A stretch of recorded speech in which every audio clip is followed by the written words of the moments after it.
Welcome to episode 23 from Perfect English Podcast. And today's topic is going to be about life and culture. And for this reason, I have picked for you a very special book which we are going to talk about in this episode. The book is The 7 Habits of Highly Effective People by Stephen Covey. Now, this book was a publishing phenomenon in the early 1990s, and it deserved to be. Stephen Covey managed to repackage an ethical and moral tradition thousands of years in development and make it meaningful to a late 20th century audience. You will find in this book wisdom packaged from a lot of philosophers of old, but it's not a philosophy book by any means. It is a practical book that anybody can read and benefit from in their daily lives. So let's jump right in and talk about the main ideas of this book. Now, since this book is about the 7 habits of highly effective people, what are these 7 habits to start with? These 7 habits, according to Stephen Covey, are habits effective people do all the time. The first one is that they take initiative, which he calls be proactive. The second one, they focus on goals, which he calls begin with the end in mind. The third habit is that they set priorities, which Stephen calls put first things first. The fourth habit is that they only win when others win, and Stephen calls that think win-win.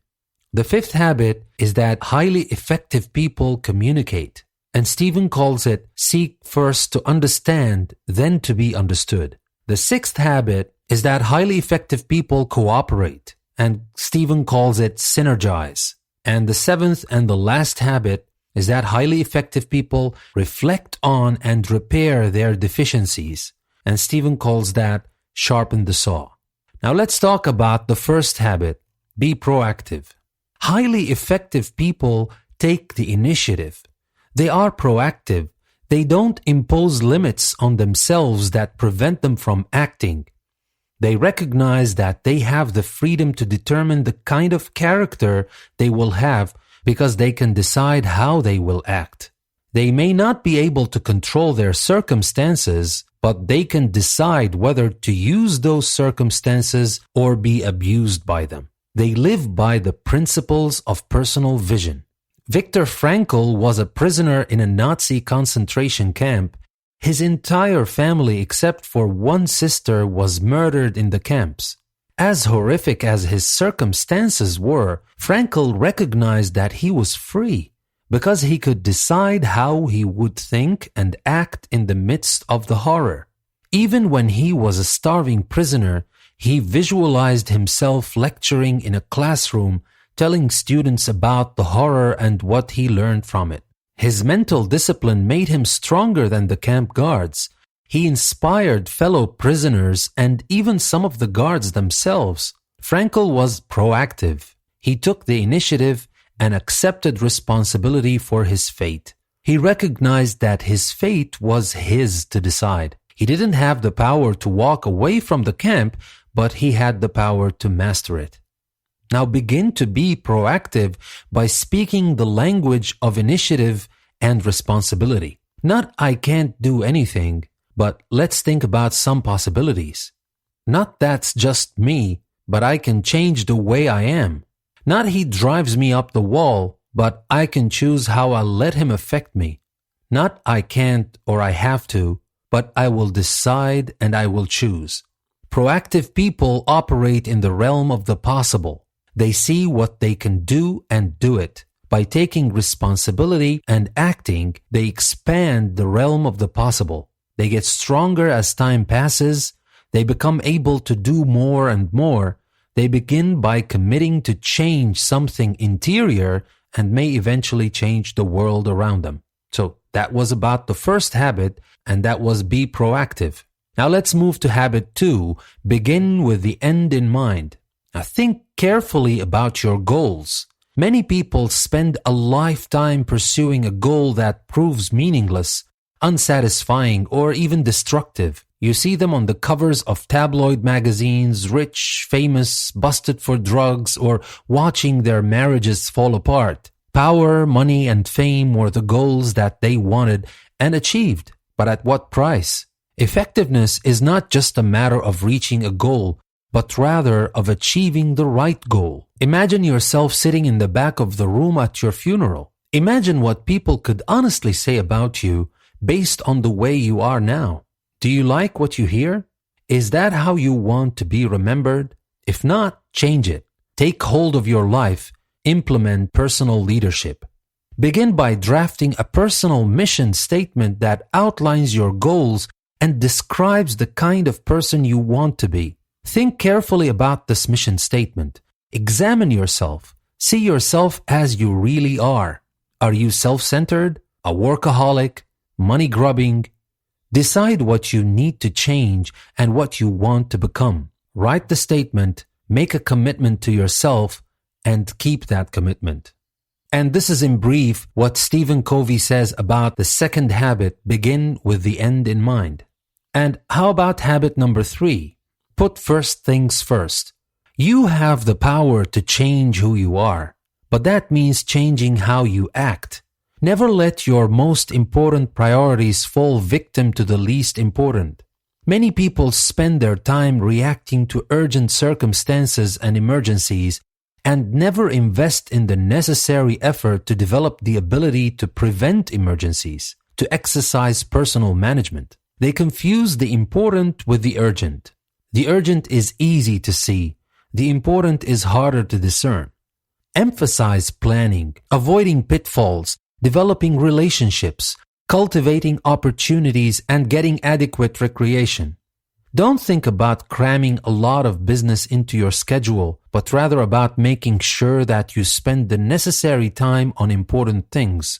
Think of your various roles as a spouse, a parent, a manager, or a community volunteer. Give each role an appropriate allotment of time on your schedule. Don't rob Peter to pay Paul. Make sure each role gets its due. So put first things first. And now for habit 4, think win-win. In marriage, business, or other relationships, exercise interpersonal leadership to make both parties winners. 2 wins makes everyone better off. 2 losses places everyone in a worse situation. A win-lose relationship creates a victor and leaves someone injured. Highly effective people strive for win-win transactions, which make it profitable for everyone to cooperate because all the parties are better off in the end. Any other kind of transaction is destructive because it produces losers and therefore enemies and bad feelings such as animosity, defeat, and hostility. Highly effective people become highly effective by multiplying their allies, not their enemies. A good alliance is win-win. So we don't only seek to win for ourselves and we don't care about others who lose. When everybody wins, we all become a greater force and we get a step closer towards achieving our goals in life. So that was think win-win. And now for habit 5, seek first to understand, then to be understood. Communication is a two-way street. To develop win-win relationships, find out what the other parties want and what winning means to them. Don't assume you know. Listen. Always try to understand what the other people want and need before you begin to outline your own objectives. Don't object, argue, or oppose what you hear. Listen carefully and think about it. Try to put yourself in the other party's shoes. Good lawyers make it a practice to write the strongest possible case they can from their opponent's point of view. Only when they understand the best possible arguments for the opposition do they begin to craft the case from their client's point of view. This tactic is equally valuable in personal relationships or business arrangements. Always understand what the other party needs and wants and why. Then, when you outline your own objectives, put them in terms that respond directly to the other party's goals, that is, acting upon the principles of empathetic communication. So, habit 5, seek first to understand, then to be understood. And when you practice the first 5 habits, then you can get to habit 6, which is synergize. Cooperation multiplies the power of one. In fact, creative cooperation may yield a force greater than the sum of the parts, just as an arch can support a greater weight than two pillars can hold. The arch multiplies the power of both pillars. The buzzword to describe this kind of relationship is synergy, which means bringing together a whole that is greater than the sum of the parts. Effective synergy depends on communication. Many people make synergy impossible by reacting from scripts. They don't listen, reflect, and respond, but instead hear and react reflexively. Their reactions may be defensive, authoritarian, or passive. They may oppose or they may go along, but they don't actively cooperate. Cooperation and communication are the two legs of a synergistic relationship. Listen, reflect, respond, and actively cooperate. And now we get to the final habit of the 7 habits of highly effective people, and that is habit 7, sharpen the saw. And here's a story Stephen tells in his book, which is very interesting. In an old yarn, a man is sawing a log. The work is going slowly and the man is exhausted. The more he saws, the less he cuts. A passerby watches for a while and suggests that the man should take a break to sharpen the saw. But the man says he can't stop to sharpen the saw because he's too busy sawing. A dull saw makes the work tiresome, tedious, and unproductive. Highly effective people take the time they need to sharpen their tools, which are in fact their bodies, souls, mind, and hearts. It's time for self-renewal.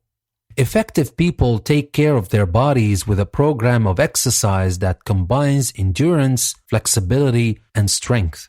It's easy to plan such a program, and you don't have to join a gym to implement it. Effective people care for their souls with prayer and meditation.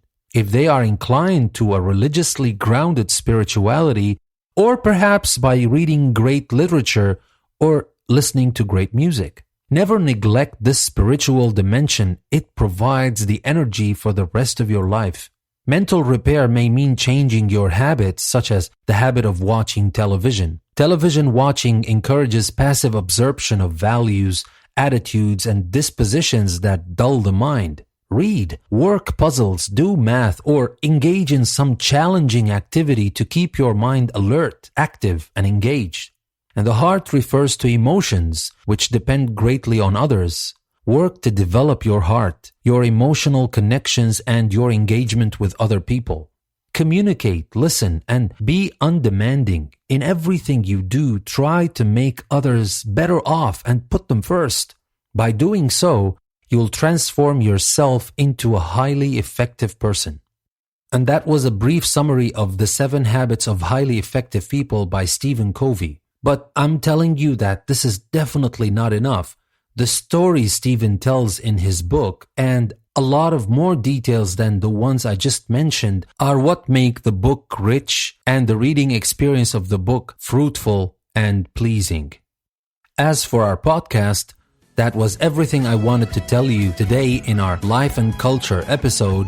Thank you very much. I'll see you next time.